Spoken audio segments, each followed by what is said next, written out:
আলহামদুলিল্লাহ। সর্বপ্রথম আল্লাহর শুকরিয়া আদায় করি যে আল্লাহ তাআলা আমাদেরকে মানুষ হিসাবে দুনিয়াত পাঠিয়েছে ইমানদারের করে। তাই আল্লাহর সামনে কলিমাতুল শুকর, আলহামদুলিল্লাহ।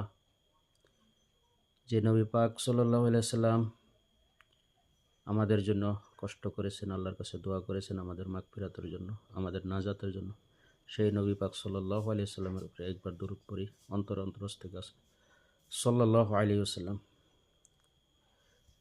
আমার ভাই আজিজ ও দোস্ত বুজুর্গ, যে আমরা দুনিয়াত এসেছি, আমাদেরকে আল্লাহ তাআলা হায়াত আর মওত দুটি বস্তু দিয়ে দুনিয়াতে আমাদেরকে পাঠিয়েছে পরীক্ষা করার জন্য। যে অল্প সময় যে আমাদেরকে জিন্দিগি দিয়েছে 50, 60, 70, 100 বছর, যেটাই হোক, সেই জিন্দিগিতে আমরা আল্লাহর হুকুম আমরা পালন করি কিনা সেটা আল্লাহ দেখার জন্য।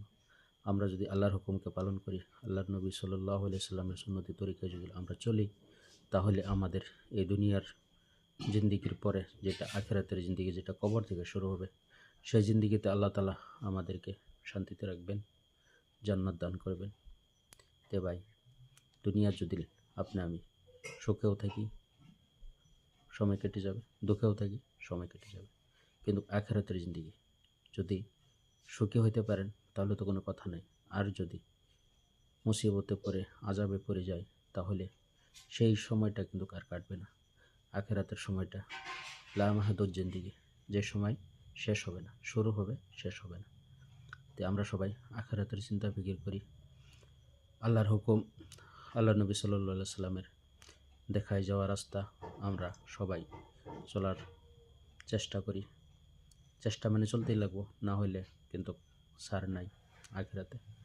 দুনিয়াত আপনি বিল্ডিং, দালান, অট্টালিকা যাই তৈরি করেন, কিন্তু দুনিয়াতে আপনি কয় দিন, কয় সেকেন্ড, কয় সপ্তাহ, কয় মাস বাঁচবেন সেটা আপনি নিজেও জানেন না।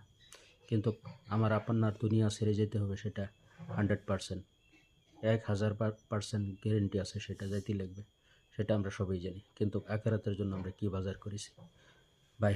আমরা যদি কোনো একটা বস্তু কিনতে যাই, বহুত শখ করে যদি কোনো একটা বস্তু কিনতে যাই, মাটি কিনেন, জমি কিনেন, যেটাই কিনেন, গাড়ি কিনেন, আপনি যত টাকা জমা করছেন সম্পূর্ণ টাকা আপনার লেগে যায়। তারপরেও কম হইলে আপনি ঘরের ভিতরে কিংবা ছোটো মোটো বস্তু কিংবা কোনো যে টাকা পয়সা জমা করছেন, সেগুলো সব পয়সার দরকার পড়ে একটা বস্তু কেনার জন্য।